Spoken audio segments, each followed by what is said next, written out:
Esse vídeo é um patrocínio da Pão e Sabor. Panificação, confeitaria, conveniência e refeição. Tudo aqui é uma gostosura só. Chega da água na boca. Pão e Sabor, Rua Toré, número 80, Planalto, 13 de Maio, Mossoró, RN. WhatsApp 98782-6189. Pão e Sabor.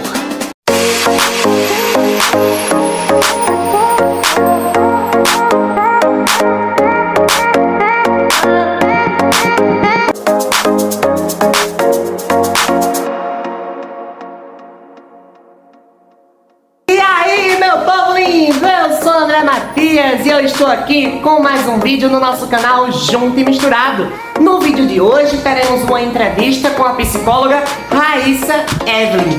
Ela que vai falar um pouco mais sobre ansiedade. Vamos para o vídeo!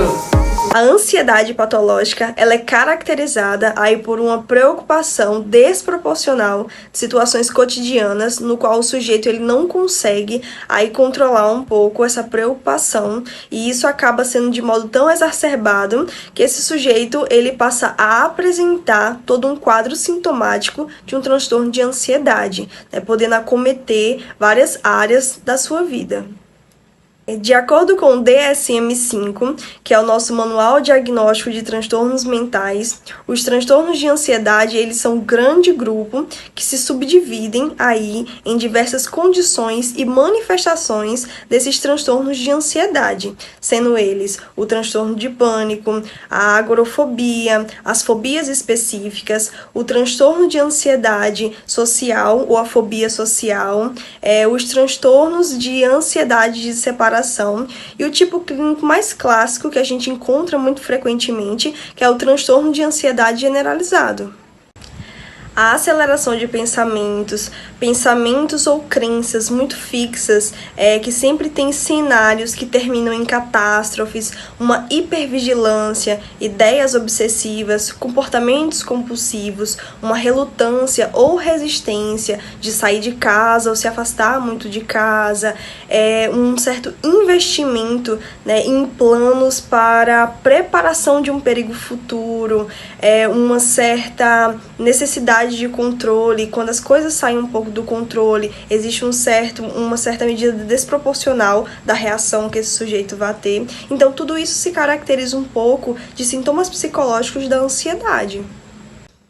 Já os sintomas físicos apresentados pela ansiedade, que a gente chama de psicossomáticos ou somáticos, que são aí de origem psicológica, mas acaba se apresentando no corpo. Na ansiedade a gente vai ter muita cefaleia, as náuseas, dores abdominais, uma irritabilidade, uma perturbação no sono, a gente vai apresentar bastante alergias emocionais, manchas sem explicação no corpo, uma queda excessiva de cabelo. Então, tudo isso pode dar certos indicativos de um quadro de ansiedade. Quanto aos fatores que podem contribuir para que um sujeito ele possa apresentar aí um quadro ou um transtorno de ansiedade, a gente fala desde questões sociais e culturais que também atravessam o sujeito e a forma em como eles adoecem, como também a gente pode falar aí de gatilhos e traumas que esse sujeito pode ter passado, e isso pode levar aí ao aparecimento, ao surgimento de uma psicopatologia, questões de ambiente também, o próprio trabalho pode ser um fator aí adoecedor para esse sujeito, doenças ou distúrbios hormonais e até mesmo o uso de substâncias psicoativas, até a medicação. Algumas medicações, dependendo do tipo do organismo da pessoa, eles podem apresentar um certo quadro de ansiedade. A ansiedade acaba sendo um sinalizador, um indicativo de que algo não vai bem nas nossas questões psicológicas. Normalmente, quando a gente não está com algumas questões elaboradas, bem resolvidas, né, ou quando a gente não consegue dar conta de algo aí a nível psicológico, então nosso corpo ele acaba apresentando isso de alguma forma, e algumas pessoas acabam apresentando isso em formato aí de um quadro de ansiedade. Eu costumo comparar um pouco a ansiedade com a febre, né? Quando o nosso corpo está com alguma infecção, né? Quando o nosso organismo está com alguma infecção, que é algo um pouco mais profundo, a gente só acaba sabendo porque o nosso corpo acaba apresentando uma febre, né? E ele é um sinalizador, um indicativo de que algo não vai bem.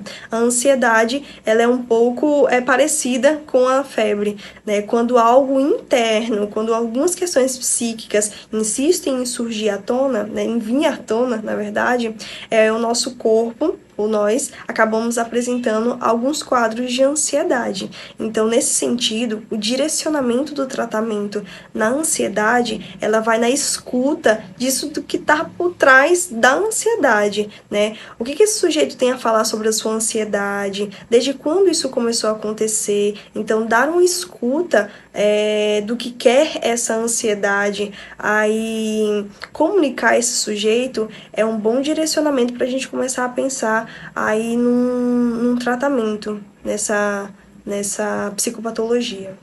Quando a gente fala em crises de ansiedade, é muito importante nessas situações que se possa criar, né, que se possa ter uma rede de apoio, na qual você vai ser acolhido e não vai ser invalidado, né? É muito importante que validem aí o seu sofrimento, a sua dor, aquilo que você está passando. É muito interessante também que você se afaste de lugares que tenham muitos estímulos, isso acaba intencionando ainda mais esses momentos de crise. E normalmente o que ajuda muito, uma técnica que ajuda muito nessas situações é o controle da respiração. Então a respiração diafragmática, a tentativa de você relaxar, né, de tirar um pouco essa tensão do corpo, vai te auxiliar um pouco durante esses momentos de crise. Mas é muito interessante que a gente saiba os fatores de risco para que se possa procurar uma unidade de urgência, né? Muitas vezes é mais necessário procurar uma unidade de urgência para que eles tenham um manejo um pouco melhor, até mesmo medicamentoso, aí durante essas situações. A ansiedade, ela acaba dando muitos sinais, muitos sintomas, no qual o sujeito ele passa a se limitar bastante com relação às coisas do dia a dia, às coisas do cotidiano. Então o sujeito ele passa a se restringir de sair de casa, né, e ele passa a ter uma recusa muito forte a isso, né. É muito interessante também que a gente fique atento para o que esse sujeito diz, né, como ele lida com certas situações. A ansiedade ela acaba tendo um quadro sintomático assim muito perceptível, né? Mas acaba que com a nossa escuta corriqueira do dia a dia, a gente não dá muita atenção, não dá muito ouvido, né? Nem para o outro, nem para nós mesmos. Então é muito interessante que a gente esteja atento ao nosso modo de se colocar diante de algumas situações, né? Não invalidar algumas coisas que a gente anda sentindo, né? Acaba que a gente faz muito isso. Existem sujeitos que apresentam uma certa necessidade de serem acompanhados por um psicólogo e um psiquiatra em decorrência aí de quadros de ansiedade. Isso porque algumas pessoas precisam de mediadores químicos, né, para que elas possam até mesmo sustentar a psicoterapia. Então, o tratamento medicamentoso aí proveniente de um médico psiquiatra, ele vai auxiliar esse sujeito aí na estabilização de humor, em alguns sintomas físicos da ansiedade, para que o sujeito ele possa ter um certo equilíbrio, uma certa homeostase no corpo, para que ele possa sustentar aí a psicoterapia. Mas é imprescindível aí o uso do tratamento medicamentoso com o tratamento psicológico, uma vez que o psicólogo ele vai aí um pouco na raiz desse problema, né? Enquanto a medicação ele auxilia você a ter uma vida menos limitada em decorrência da psicopatologia. A ansiedade normal para uma ansiedade patológica, ela tem essa diferenciação justamente aí em como isso vai acometer o sujeito. É normal que a gente se sinta ansioso em algumas situações cotidianas, né? Às vezes para fazer uma prova, aquela notícia que alguém ia dar e não deu, e a gente fica aí naquela expectativa, naquela ansiedade, né? Isso é normal. Agora, quando isso acaba vindo de modo bem desproporcional e o sujeito acaba apresentando aí comportamentos, pensamentos desproporcionais também com base nessas situações e apresentando um certo sofrimento, a gente já pode pensar aí uma certa patologia, né? Então é muito interessante a diferenciação da ansiedade normal para uma ansiedade patológica, porque às vezes o sujeito ele acaba tendo uma ansiedade normal e acaba patologizando isso. Isso acaba acontecendo justamente porque há muito movimento de medicalização da vida, né? É normal se sentir ansioso, só não é normal adoecer por conta da ansiedade. E aí, meu povo, gostaram do vídeo? Se tiver gostado, já deixe o seu like, comente o que achou e compartilhe o vídeo com seus amigos. Também não se esquece, hein, de se inscrever no canal. É isso, minha gente. E até o próximo vídeo. Beijão!